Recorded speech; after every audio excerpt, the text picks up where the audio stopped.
Hi guys, hello. Alas 12 ng gabi ngayon, mag-alauna ng gabi. Tatambay muna tayo, may pupuntahan tayong park. Ayun na. Yan lang, tapat ng building. Yung building din. Yan na.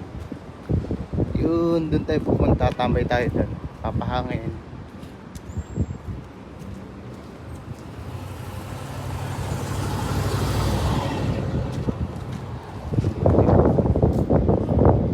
Yan ako, nakatira ngayon.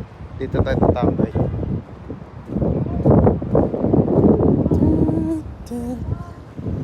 Alang, pahangin lang tayo. Wala na namang humid. Palipas oras dito.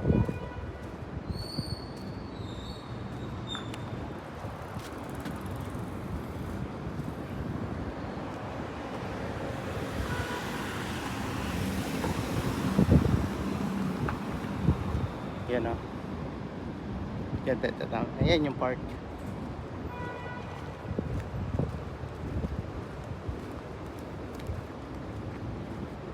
Walking tayo kasi bagong kain. Saan yung entrance? Nawala na. Nakaras na ba ngayon? Yun, ito wala. Diba? Ito yung park. May maliit na park dito.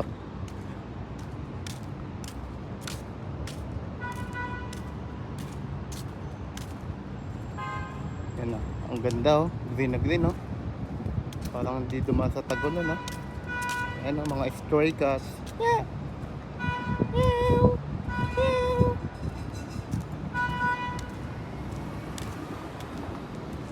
Puno ng dates. Ay, may nakatambay dito na. Wala. Ay, bilihan ng ano. Mga shistabo. Yan, ganyan. Diba? Ikot-ikot lang tayo dito guys.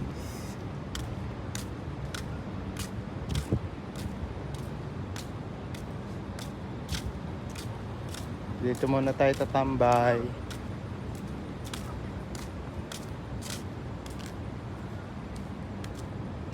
May slide. May slide for kids. May kabayo and may swing and may bench. Yan, may kabayo. Yan. Dito tayo po. Yan. Diba? Dito tayo po.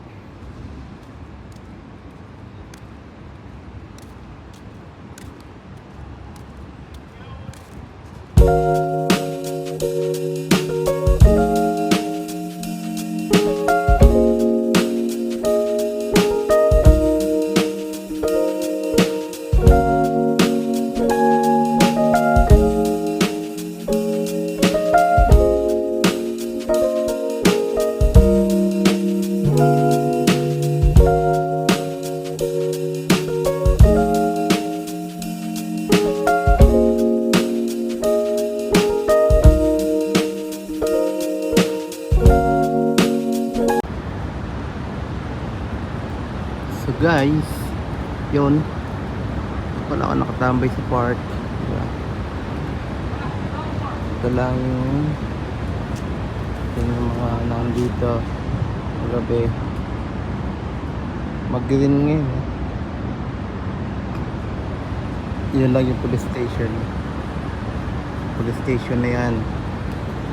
Yan, police station. And ito yung simbahan nila, masjid. Tapos doon, yung building ko. Ayan, dyan yung building ko. Ito yung tindahan. Mini restaurant. Bilihan ng mga shawarma, shistawo. Dito, palag lang tayo. So doon may mga stray cat. Ayan o. Ayan. Si kuya guys ha. Tignan niya. Dami. Papakainin niya ang pusa. Ang dami oh. Dami nakasunod sa kanya. Ang dami oh. 1, 2. Parang nasa 20 plus na pusa. Oy, hindi lang. Baka mga 30 plus yan. Alam nyo ba guys, fun fact, wala ka makikita dito sa kalye dito, kahit saan dito, na ligaw na aso dito sa Kuwait. Mas marami dito pusa. Tapos alam nyo ba, yung mga pusa na yan ay, yung mga pusa na yan, may budget pala sa government ng Kuwait. Kaya okay lang kahit magpadami sila na magpadami. Ang aso dito kasi wala, kasi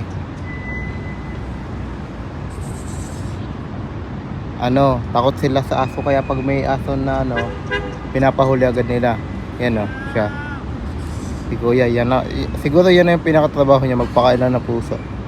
Tapos sa akin, doon sa trabaho ko, may lagi nabili na kabayan. Tsaka hindi lang kabayan, may mga Indian din na lagi nabili. Pakain sa pusa na manok. Ayun, speaking ayun si ate speaking. Ayun si kabayan yan. Kabayan yan Sabi niya, lagi siya nabili sa akin. Everyday yan. Bukod yung cat food talaga, nabili din siya sa akin ng mga buto ng manok. Tapos di ko alam kung niluluto niya or anong ginagawa niya. Basta lagi siya nabili sa akin, hindi yun nalaktaw araw-araw yan. Sabi niya, yan daw budget niya sa mga alaga sa pusa sa isang araw, 10KD daw. 10KD yung budget niya. Kaya tinan niyo naman, speaking, kinukwento ko sa inyo, bigla siyang dumating. Ngayon, alaga niya na yan. Tapos bukod pa daw yung alaga niya sa bahay niya, ang dami niyang alaga doon sa bahay niya. Bukod pa yun nasa baba ng building nila. Sa baba ng building nila, bukod pa daw yun. Ang laki ng niya. Isipin nyo ko 10KD sa isang araw. Sa loob ng isang buwan, 300KD rin yun. 300KD magkano yun? Kasi yung 100 ay pumapatak na kulang-kulang 20,000. Kung sa 300, baka malaki din. Baka nasa 50,000 din yung 50,000 yung budget niya sa isang buwan, sa para lang sa mga pusa, di ba? Pero di ko alam kung may nagbibigay sa kanya. Pero sabi kasi, siya din nagkwento sa akin na yan daw mga pusa na yan ay may budget pala sa government.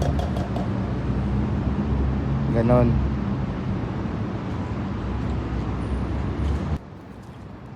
Walking na tayo guys. Walking na tayo. Tingnan natin. Mga alaga pusa, ang dami. Alaga. Walking. Tingnan. Meow.